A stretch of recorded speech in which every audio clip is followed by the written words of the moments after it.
So here we go. All right, first of all, welcome everyone. Welcome to, I think this is our fifth bookmarks session, if I'm not mistaken. So welcome again. This is Bookmarks Open Conversations about Open Access Books. And today, the Open Access Books Network, today we have a special guest. So we have Martin Paul-Eve joining us to talk about his new book that has just been published with the MIT Press, and we're going to talk about it. The title of the book is Reassembling Scholarly Communications, Histories, Infrastructures, and Global Politics of Open Access. Welcome, Martin. Before we start with the interview part, I would like to introduce Martin, although I don't think that Martin needs much introduction, to be honest, but I'll do it anyways. So Martin Paul-Eve is Professor of Literature, Technology and Publishing at Birkbeck University of London, and he's also a visiting Professor of Digital Humanities at Sheffield Hallam University. Martin specializes in contemporary American fiction, histories and philosophies of technology, and technological mutations in scholarly publishing. He is also one of the major figures in the current open access scene. And Martin has won every single award you can imagine. In 2017, he was shortlisted for The Guardian's Most Inspiring Leader in Higher Education Award. In 2018, he won the honorary medal in the Humanities and Social Sciences for the KU11, as well as the Electronic Literature Organization's Catherine Hale's 2018 prize. And just a year ago, he won a very prestigious Philip Leverhulme Prize. So, scrolling through the list of publications, of Martin's list of publications, it can give your fingers some muscle pain, and it also makes you desperately hope that the guy is at least 65 years old. Unfortunately, that's not the case, or maybe fortunately, Martin is still in his 30s. And as if it weren't enough to put all mere mortals in a state of awe or desperate jealousy, Martin also actually has a life. So he has a dog called Toby, who apparently enjoys reading with him, judging by some unbearably cute Twitter pictures that Martin posts every now and again. Martin also makes some music. I was tempted to actually make us listen to some of it, but then I decided against, just so that you can go after this talk and Google for some Martin's music. All this makes one wonder, what does this open access superhero do on a weekend? Or how does his day off look like? So this is what Martin posted on Twitter just last Saturday. We can stop this introduction now. It's getting embarrassing. No. This is all. I'm almost done, but I have to read this. So this is how Martin's everyday looks like. I had a very fine day. I walked with Toby, I made some music, I edited some book, I read some of a PhD I'm examining, I did an hour of the exercise bike, I played VR Beat Saber, I read some book, I Skyped friends, I watched Star Trek. So this is Martin for you, and it is my great pleasure to have you here with us today. Thank you that you survived through the introduction part. Today we're going to talk about your new book. As I mentioned, you co-edited this book with Jonathan Gray. The book was just recently published with the MIT Press. And I guess that for a start, I would like to ask, how did it all start? So when did you first have an idea for this book? And in general, what are the origins of this project? So we started work on this book in 2016. I would also just like to say thank you so much for that introduction. I sat through it feeling quite embarrassed, but it was one of the more entertaining introductions I've had. But yes, this book went back to 2016 when Jonathan approached me with an idea of thinking critically about the history of the open access movement. There was a huge focus at that point on policy and implementation, and some very crude and potentially quite superficial narratives were coming through about where open access had come from. There's a very well cemented lineage of 2002 with the three declarations on OA, leading to policy uptake through arguments about taxpayer funding for OA and so on. And really, what we wanted to chart was the alternative histories, the different epistemological lenses through which you can view the evolution of OA, the different conflicting motivations and purposes that people have in coming to OA, and really trying to get more of a global perspective on this. For instance, there are histories of OA from the South American continent that predate the 2002 declarations. There are even just practices among journals that go back well before these declarations that have entered our history as the way things are. And we just thought, actually, what we'd like to do is put together a book of shorter contributions with many more voices to really bring a plurality to this discussion that seemed to be on the way to being erased. And that's not fair, because there have been people who the whole time have emphasized a diversity of voice and a plurality of approaches. We thought that this was an opportunity to bring many of those voices together under one roof to reevaluate at this 20-year mark what open access means in those official historical terms. Thank you, Martin. I will now read a little quote from the introduction to your book. So in the intro to the book, you say, when we envisaged this collection, we specifically aimed to do something different to a conventional edited volume. Could you elaborate on that? How is the book unconventional?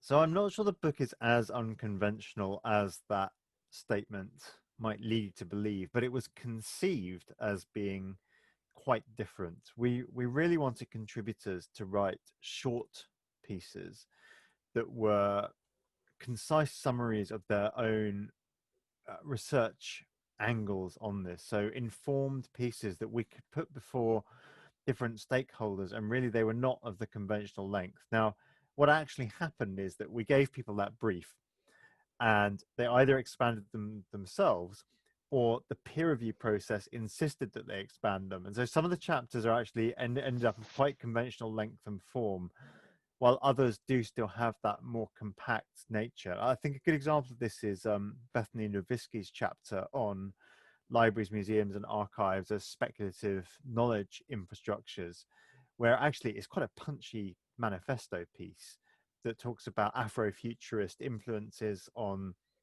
scholarly communication, preservation, our ability to know our own histories and who is allowed to speak. It's a really quite tight piece, whereas others really expanded to be quite broad historical accounts. So Istvan Rev's piece, for instance, I liked the first iteration. The peer reviewers asked for more, and the chapter grew organically from there, really. So at the end of the day, it probably looks more like a conventional edited collection than we intended.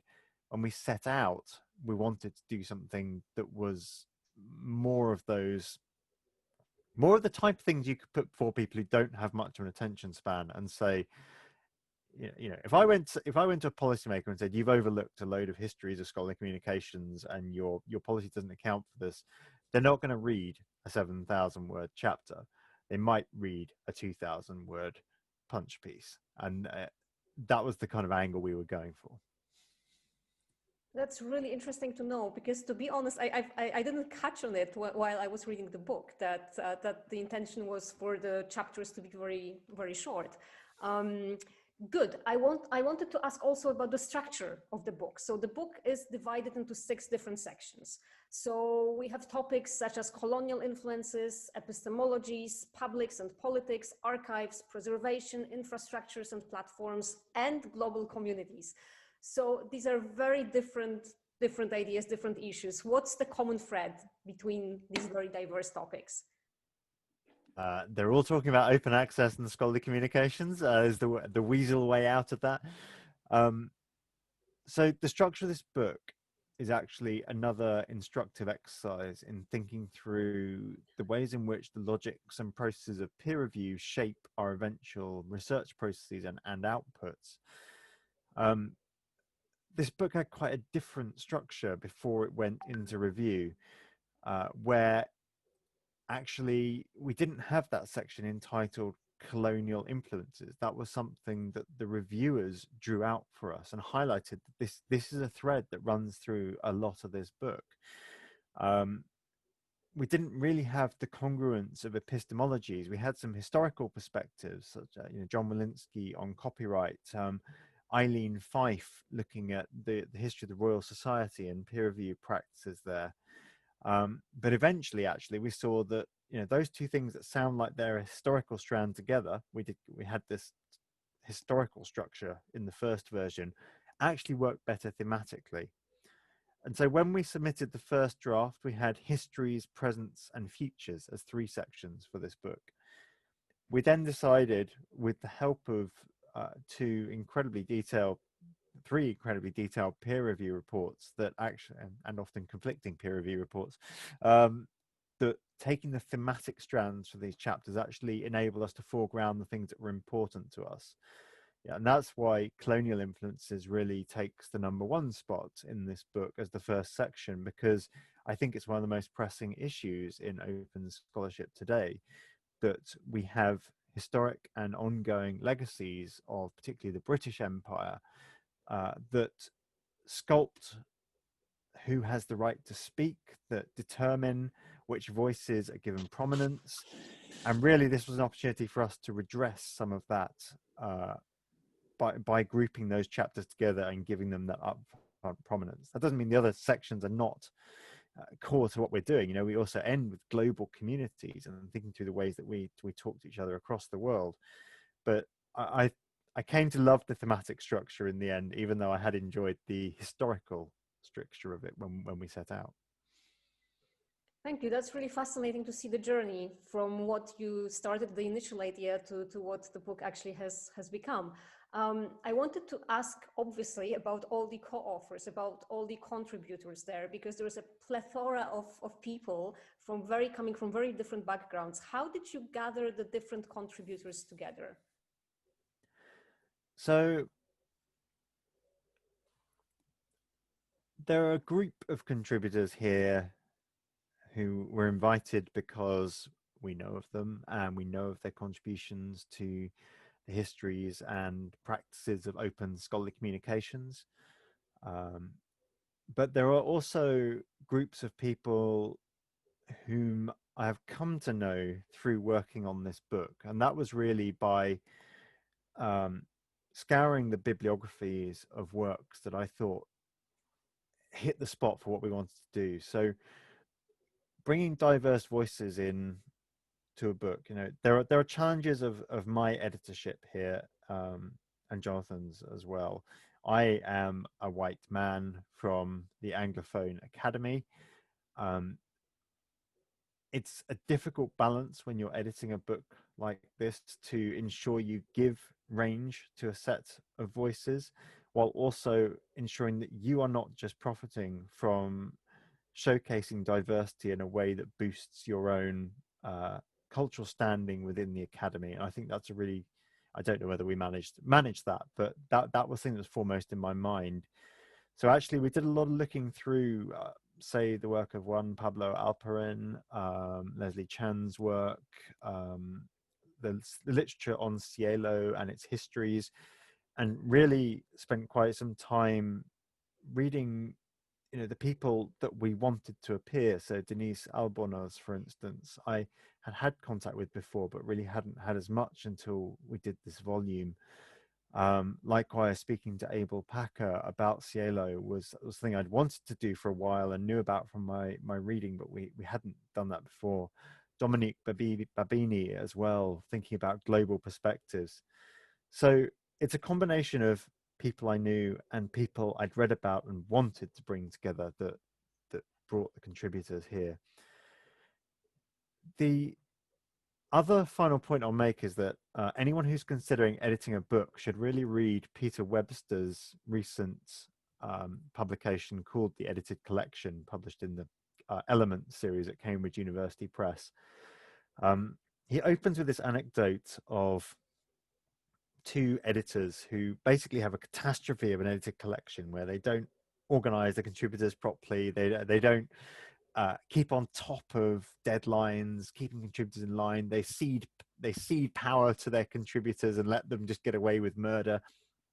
And at times I felt as though I needed more guidance in keeping people under control, keeping deadlines in check, because managing 30 authors, there are bigger edited projects out there, but 30 authors for me was the upper limit of really what I wanted to be managing. And it did require a lot of goodwill from our contributors when I was asking them for very strict deadlines on things and keeping it moving. But it was an epic organizational project as well, keeping people from all corners of the globe to time, to length, to deadlines, to responding to peer review feedback, to production processes, and so on. And I don't think I'll be undertaking another edited collection lightly. Thank you, Martin. I think that we have some of the contributors here on the call today. So afterwards, we can ask them whether you did a good job as the editor there. Good. Okay. One more thing about so we talked about the book structure. I also wanted to ask about the open access aspect of it, obviously. So it seems like a no-brainer that a book dealing with open access should be open access.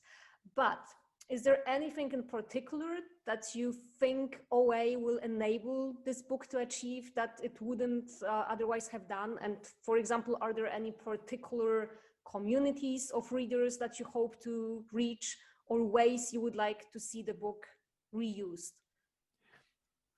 So, as I said in response to the earlier question about what we did differently, or what we'd aimed for differently with this book, one of the key points was that we wanted to reach people beyond the scholarly communication space.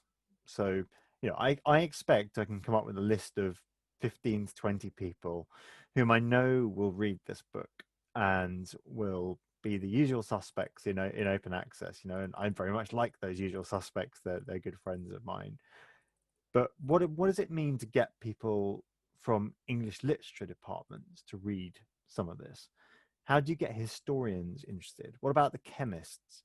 How do you get something in front of them? Are they going to buy a book of edited collections about scholarly communications at a cost of 60 UK pounds or $100, the usual types of academic pricing on these books? I think the basic answer is absolutely not. They don't have a huge interest in the meta structures of the academy and scholarly communications within which they operate as it stands.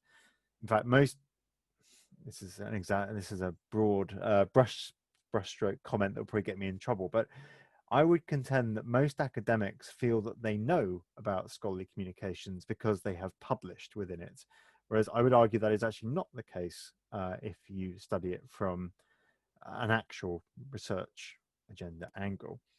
But if you have an open access volume, particularly with segmented chapters, so that single chapters can be available for PDF download, the whole volume available as well is helpful, but single chapters, this is actually something that I could send my colleagues. So there's a lot of thinking at the moment about decolonizing the curriculum in English departments around the world, for instance. Well, perhaps they'd like to know a little bit about the histories of their own practices in scholarly communications and what that is like in regard to colonial influences. There are often people who want to talk about formats of scholarly publishing, and the software engineers are saying, I want a GitHub for science and so on. Well, actually, we've got a chapter on how formats interact with publics that I can just send them.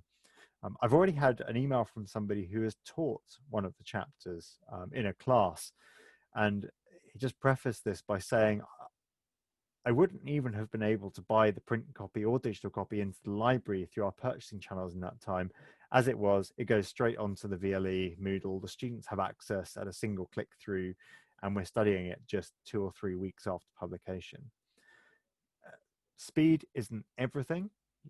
There are advantages to doing some things slowly, but that kind of uptake so soon after publication it's kind of thrilling for me, and what I think open access helps us with.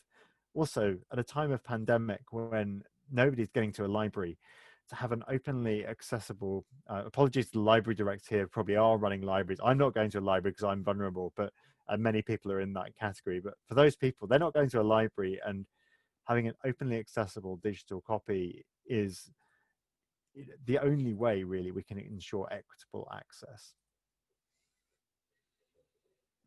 Thank you, Martin. That's absolutely fantastic that it has been used already to teach. That's unbelievable.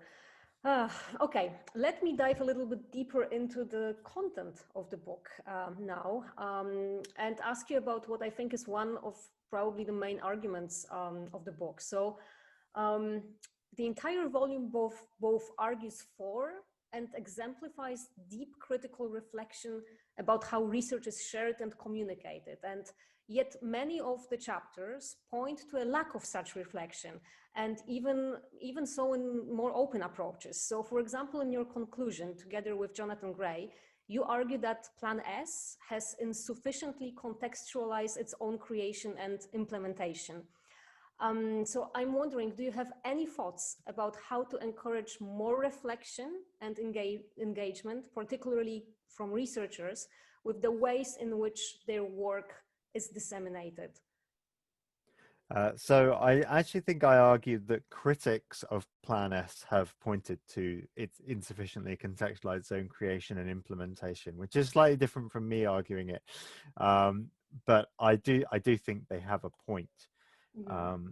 And particularly the Plan S point is about the systems that have emerged in South America that show cooperative publishing platforms having worked for several decades.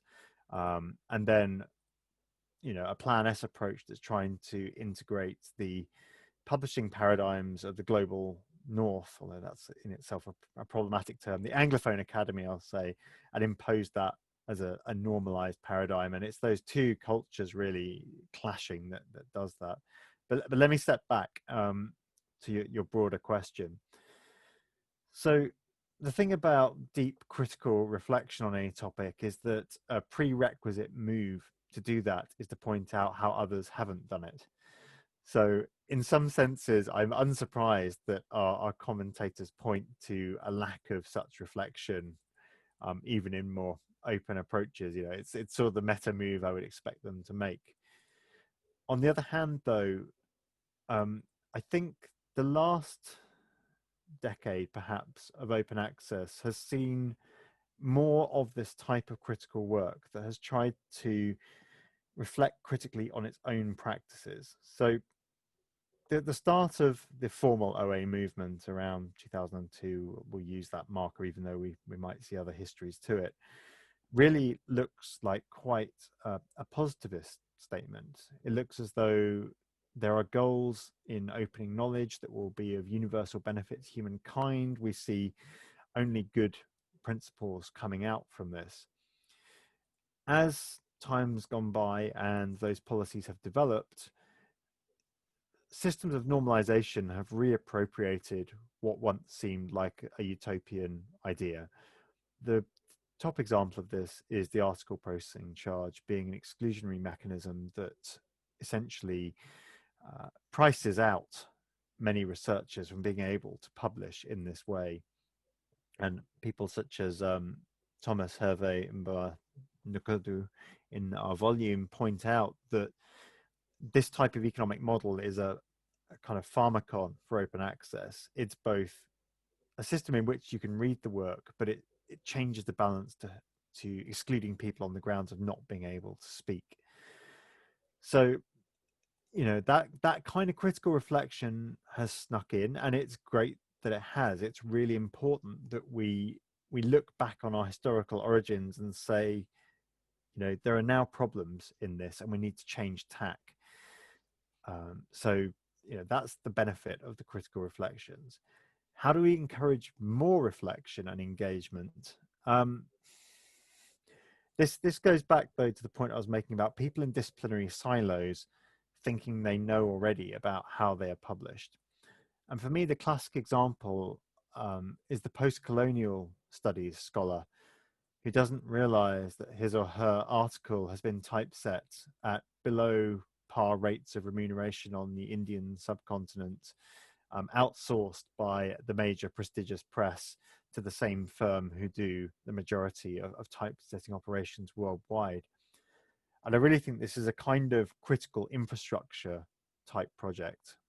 If you know Susan Leigh Starr's work, The Ethnology of Infrastructure, she points to several strategies that you can deploy for interrogating infrastructures and basically global systems of digital provision this applies to. And she says some of the strategies you can do is to think, what's the narrative of othering? Who are the others within any system that enable it to function at your convenience? Do we only notice these infrastructures when they break? And how do we break the narratives that everything is just working fine?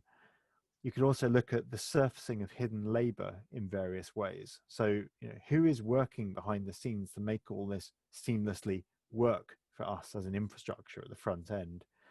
And I think it's those types of critical strategy that are showing us what's wrong with our direction of travel, and it gives us an opportunity to fix it. And that's what I really hope we can get from some of this. It's all very well to make meta reflections on equity, colonial influences, global collaboration, and so on, but we need to also translate that into principles. So I think one of the chapters points out that only 1.5% of articles in the top economics journals in the world are about countries other than the United States of America. And I'm trying to think whose chapter it is. There's another chapter that focuses on the ways in which local knowledge is often relegated as not of global significance. But these are things we could fix. We can adjust the reward mechanisms of the academy to prioritize those types of local knowledge, to prioritize indigenous practices, to make sure that we don't just carry on. So that's what I want to see from this, is moving from the critical to the practical to change things. And that's where I think the reflection engagement from researchers can be helpful in showing them what's going on and then making them see what has to change. Thank you, Martin. I also wanted to ask about another theme that was present in several chapters. So several chapters argue that openness by itself is not really solving the problem that it identifies. In some chapters we read that when it comes to networks, openness is a virtue, but other determinants matter as much or more. Or we hear other voices saying openness has not broken the inertial dependencies of traditional legitimation circuits, and hence openness is not enough. So do you think that the book arrives at any consensus about what else is needed besides the idea of openness to reassemble scholarly communications in a more equitable way and in a more powerful way? So I think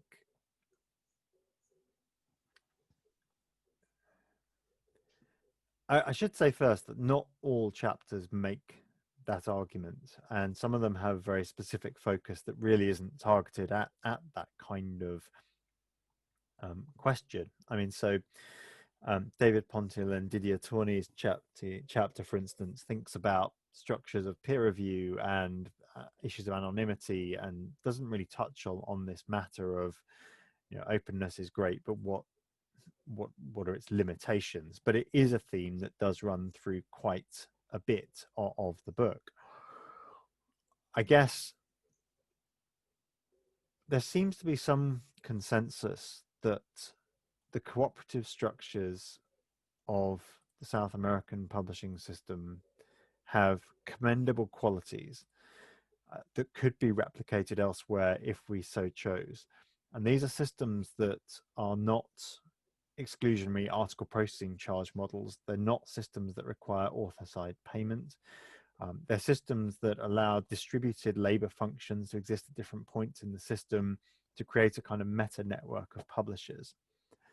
The challenge really is that this conflicts so broadly with the systems of prestige and reputational capital that are so prominent in the Anglophone Academy in particular, that even if we come to a consensus as to what that might look like and what it could be, getting it implemented is a whole different kettle of fish, and it's probably not likely to come off, we could get, the most powerful research funders in the world who form Plan S at the moment could, if they chose, get together to ascertain what a new world could look like.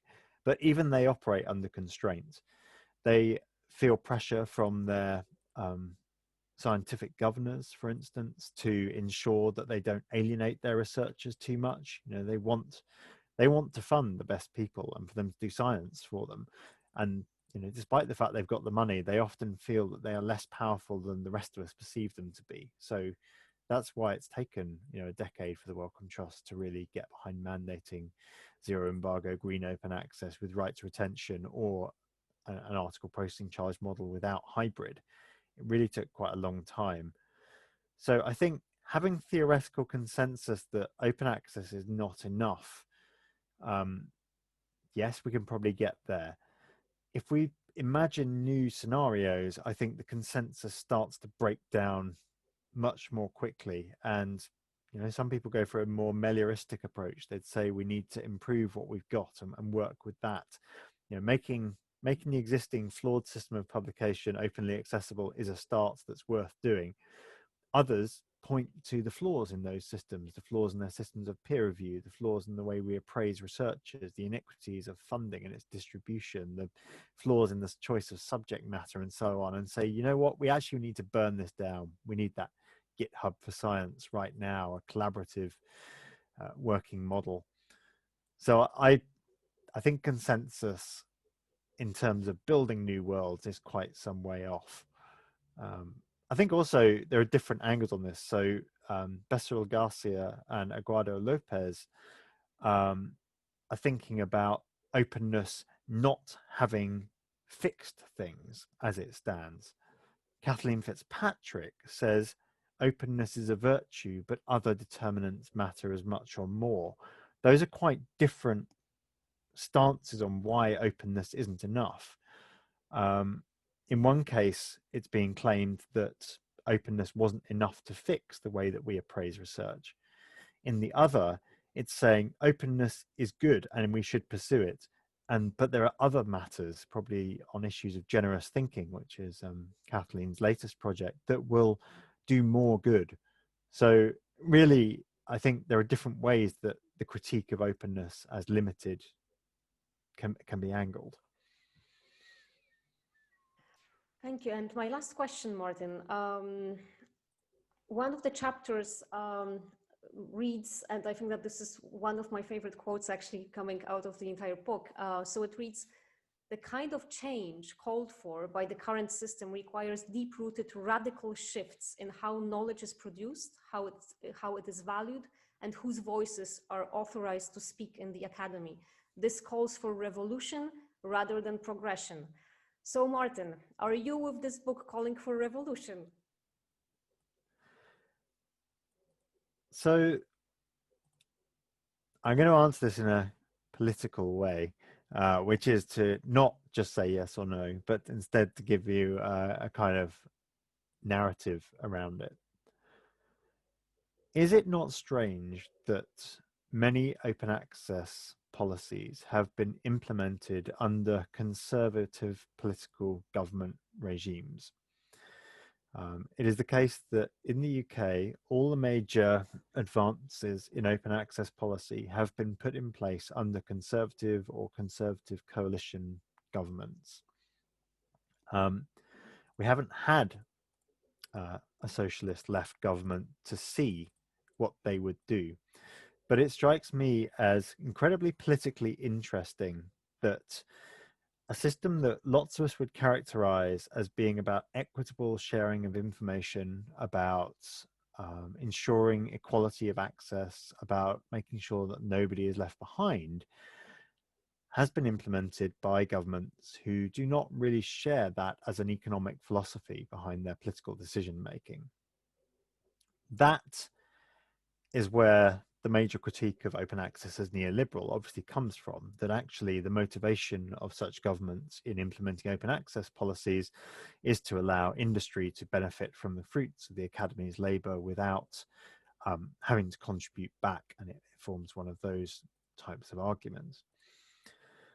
But it for me raises questions of value about open access and about what we want to see. So I've, in my practical open access work, always worked on a kind of philosophy of limited revolution from within. I have not really attempted to convert systemically the entirety of publication as it stands to an open access model. What I've done with the Open Library of Humanities, with some of my work on the COPIM project, is to try to build enclaves of doing things differently, pockets where we see radical alternative practices like business models that do not give anyone who pays a rivalrous benefit, but instead create something that is accessible to anyone. Working within the bounds of commerce, this is a commercial operation. It's not a for-profit operation, but it still takes money so that we can pay people. And letting those revolutionary seeds work within structures that are otherwise unconducive to it. Now, this comes a bit back to what Yannicka Adima and Sam Moore have framed as scaling small, which is to build up pockets that you hope will be taken up by others and that can blossom elsewhere. And so, of course, I do hope that you could see revolution from this, but I'm also happy with those smaller scale initiatives staying at that scale and seeing a few of them in different ways. And it can sound a bit like Voltaire's Candide. I will tend to my garden. I will work only on my own space and protect myself. But really, it's more about the fact that we're incredibly limited in effecting revolution. The academy is an interlocking set of conservative structures that are not conducive to change. They conspire against change and make us stick to existing ways. And every time you try to change one thing, everything else shifts. So you suddenly realize that if you want to achieve widespread open access, you have to change the entire tenure and promotion system. And if you want to do that, you have to change the way that research is assessed in the first place. And if you do that, you're then infringing on researchers' rights in law in some countries to academic freedom and total academic freedom in the research choice. And it just feels like a jigsaw in which take one piece out and the whole edifice crumbles. So the only way I've seen for revolution is to build things that you think look like the better world you want and to work on them in those contexts and not worry about the broader system and changing everything. It's kind of a build it and they will come philosophy, but you have to do it in the spirit that build it and you don't care whether they'll come. You did it because it was a good idea, it was the right thing to try. And that's where my principles of revolution lie, which is limited revolution within the constructs and constraints that are given to us by the present moment. Thank you very much, Martin. I think that that's a perfect way to stop the interview part of this. I will now open up the floor to all of our participants. We have lots of people today, actually, which I'm very happy to see. And yes, go ahead. Feel free to unmute yourself and let's discuss more. If you have questions to Martin, that's your chance.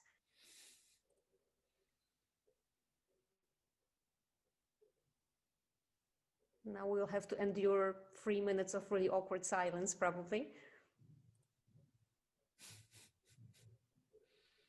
Hello, hello, anyone out there?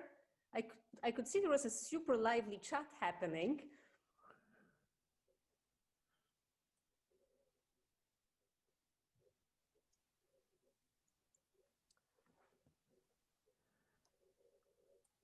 I guess I'm willing to speak up. Hello, Martin. This is Joshua from Detroit, Michigan at Wayne State University. And I'm wondering if you can speak about the ways that the voices that you intentionally brought into your project may have added to it in ways that surprised you. Yeah, okay. So, I mean, a good number of the chapters, I had a good idea what they were going to say. Their views are known. I asked them for 2,000 to 3,000 words and, brought them in for that purpose. whereas others were really less known quantities to me anyway. So, sometimes it was that I wanted someone's voice, and sometimes it was that I wanted a topic. So we knew what Bruno Latour and his research group would write about, and we wanted that voice, but we also wanted the topic there. In other cases, I wanted to give more free rein. So Reggie Raju et al.'s chapter, I didn't know precisely what they were going to write about. I only knew that they had experience with the publication landscape in the South African context, and thought it would be really interesting for them to have free rein to speak about what they wanted there. I knew that Thomas's chapter was going to say something about the problems of open access as he saw it in the various African nations with which he's familiar. But again, it was not directed in the same way. John Wilinski, on the other hand, I knew was working on copyright and its implications for contemporary open access policy. So I had a very good idea of what his chapter was going to contain. Likewise, I supervised Stuart Lawson's PhD. So I had a good idea where his chapter was going to sit there. So really it was this challenging tension between giving people a space to say what they wanted, where I felt really actually it would be nice to have some creativity and influx here, but also giving the volume some structure, and there were some more directed portions.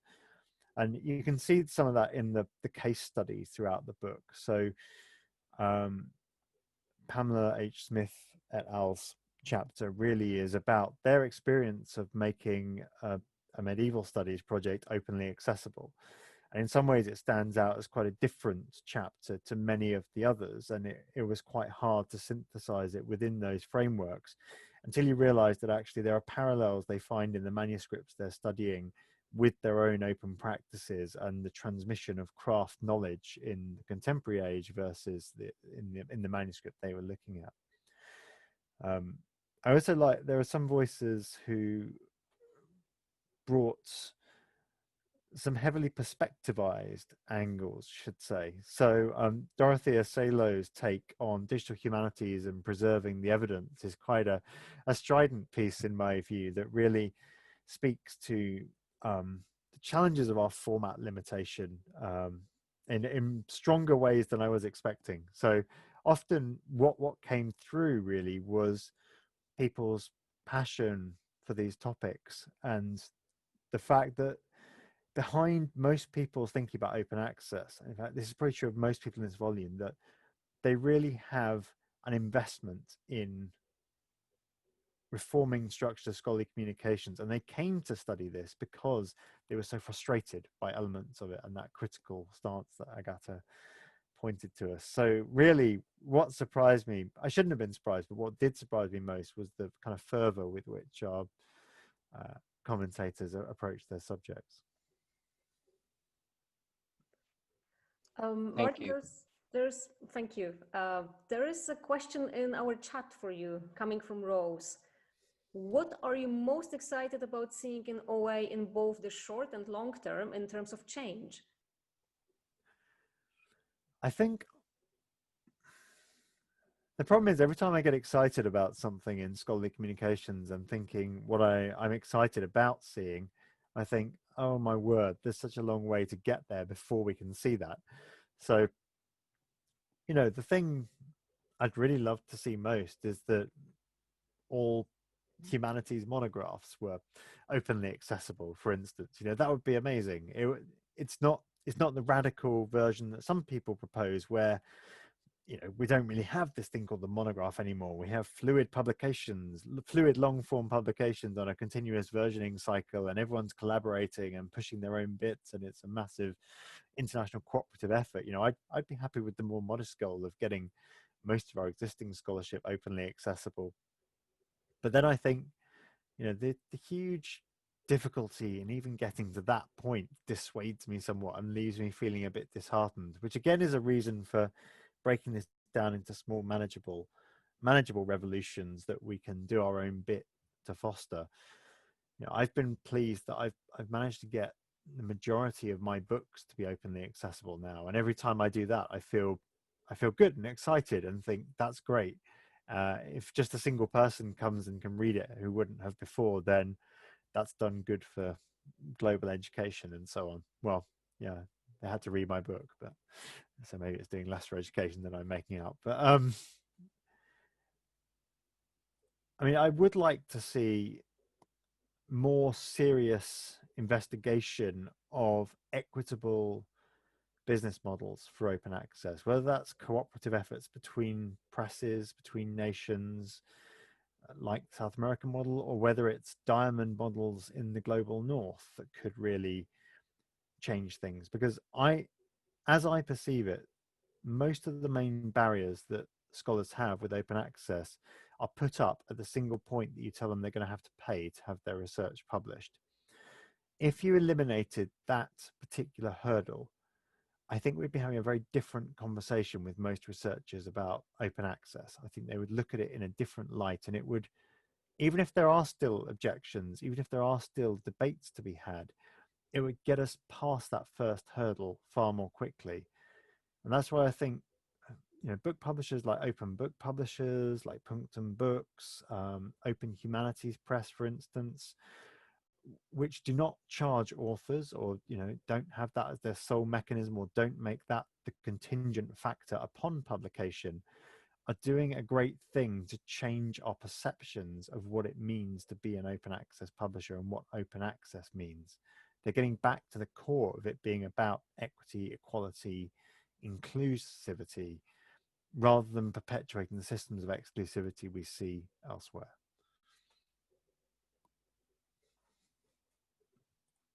Another rambling political answer there. Thank you, Martin. Rose says that's great. Thank you. Are there any other questions to Martin? Yeah, I'll chime in if I may. Hi, Martin. This is Zoe. I'm joining from Montreal. I'm with the Rebus Foundation. First of all, I really, really love that definition of revolution. There's some really great ideas in there, and I've got some readings noted down I'm going to chase. But I'm curious, you started this project in 2016, and you obviously had a sense of the kinds of ideas and voices you wanted to have included, but I'm curious about what maybe didn't make it in, or what who you've come across, or what ideas you've come across in the interim that you would see as building on this work in the future that perhaps we should be looking out for. Sure. So, I mean, there were a few of the usual suspects who were not in there, whose work I hugely admire and who I would have liked to have heard from. One, Pablo Alperin, would have been great. Sam Moore would have been great. He's done some fantastic thinking on the role of the metaphor of the commons and the way in which it's flawed, for instance, that could have been a really helpful corrective to that.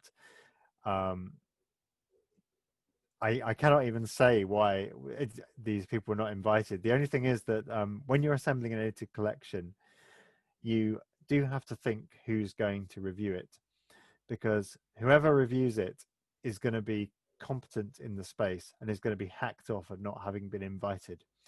So the only people who are qualified to review an edited collection are people who are going to be annoyed at not having been invited to contribute.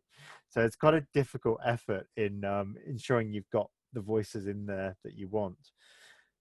I guess there was, this book's had a long gestation, which was partially because I had a stroke midway through the process of putting it together. So that slowed things down a little bit. And partially because, as I said, we weren't as organized as I now would be if I was starting again on it. But I've talked already a bit about the shaping process of this, how its structure changed. Some of the voices were brought in at a later point. So the linked open data for Latin American chapter was quite a late addition to the volume that really was trying to synthesize ideas of publishing infrastructure in the global south with technical developments. And that chapter is a really strange one, because it's at once about the social context within which they're publishing, but it's a very technical chapter about linked open data clouds and the way in which a particular technological context is being brought to bear for good. And I think maybe it might have been interesting to have some of the more technologically focused voices in here. I mean, they come in for a bit of critique in the book. It's sort of technological utopianism won't save us type approach is a lot of the critical stance that we have. But actually, maybe we could have had the voices of some programmers that are missing from this text. Maybe it would have been interesting to hear what technological utopianism we might have. We can then go on and critique it if we like, but actually maybe in our focus to be critical, we neglected some of the joy of having a positivist approach to how things might be better. And that's the kind of thing that always makes me laugh about the critical histories we're looking at here. If you look at Frankfurt School of Critical Theory, for instance, Theodor Adorno must be the most miserable man alive, is the impression you get having read any of his criticism. And we do get into that risk when we have a critical paradigm that perhaps we're not really celebrating enough what could be. And so, if there are chapters in here that do that, that's not fair. Kathleen Fitzpatrick, Eileen Joy, I think as well, in particular, and Bethany Novisky and April Hathcock's chapters really do have a utopianism in a non-pejorative sense to them. But perhaps that's more what I would have liked. Actually, would have been, world-shaping, world-making chapters, rather than the merely critical. Although that does disservice to the merely critical chapters, perhaps. That's great, thank you. Martin, there's an interesting question in the chat. Did you see the question in the chat window there, waiting for you? So we have a really? question from Bev. Hi, Martin. Your changes are mostly new structures or positive changes. What would you most like to destroy or remove? Elsevier. I am a strong proponent of the fact that publishing involves labor and that publishing should remunerate people who work in a professional capacity on that. I think that lots of the voices that advocate for extreme cost cutting in academic publishing would push a lot of that labor onto academics, and academics simply don't want to do it. They're not qualified to do it well. They know nothing about digital preservation and identifiers. They know nothing about funding deposit structures, about the whole systems and infrastructure of scholarly communications. And I believe that it's important that we work out how to fairly recompense a professional class there. On the other hand, I am strongly opposed to for-profit academic publishers, particularly when they have paywalls. I really think that they do a lot of damage to the systems of higher education.